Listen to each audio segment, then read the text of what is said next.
Above the entrance of the Supreme Court are these words: equal justice under law. Last week, the conservative justices put some new writing on those walls, figuratively. The President of the United States is above the law. Instead of equal justice under the law, they replaced it with the President of the United States is above the law. In the aftermath of the 2020 elections, Donald Trump and his allies conspired for weeks to undermine the will of the people and halt the peaceful transfer of power. These efforts culminated in a violent insurrection on January 6th. These are the facts.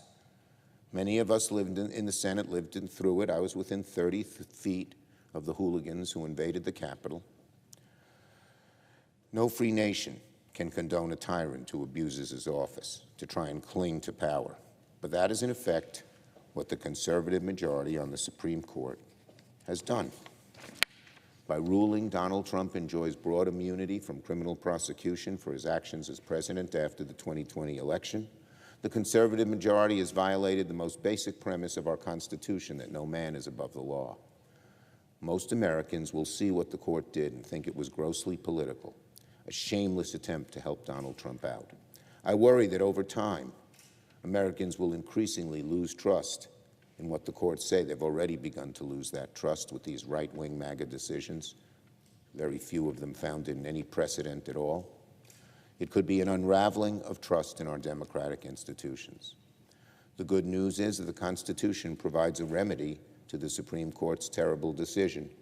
Congress has the authority to exercise strong checks on the judiciary through legislation. We should look precisely into that. One possible avenue, clarifying that Donald Trump's election subversion acts do not count as official acts of the presidency. Such a notion should hardly be controversial, and I am working with my colleagues on legislation to see what kind of proposals would be appropriate.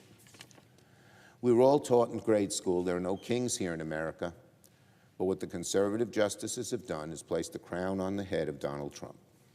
They declared, in effect, the same thing Nixon told David Frost in 1977 when, quote, he said, this is what Nixon said, chased out of office for potential criminal acts. Quote, when the president does it, that means it's not illegal. That's going to be the new, quote, rule of law in America with these justices? What a bone-chilling proposition. If future presidents no longer fear prosecution for their conduct in office, then what the heck is going to rein them in? One election every 4 years? That's cold comfort if a corrupt president can use their office to undermine elections in the first place. It's a catch-22, a very evil one. It's autocracy 101. What if future presidents order the DOJ to arrest election workers? What if they escalate their attacks on the press? What if they take bribes in exchange for favors or money? And what if in each of these instances they claim they were acting in official capacity? America would be in a state of constitutional pandemonium.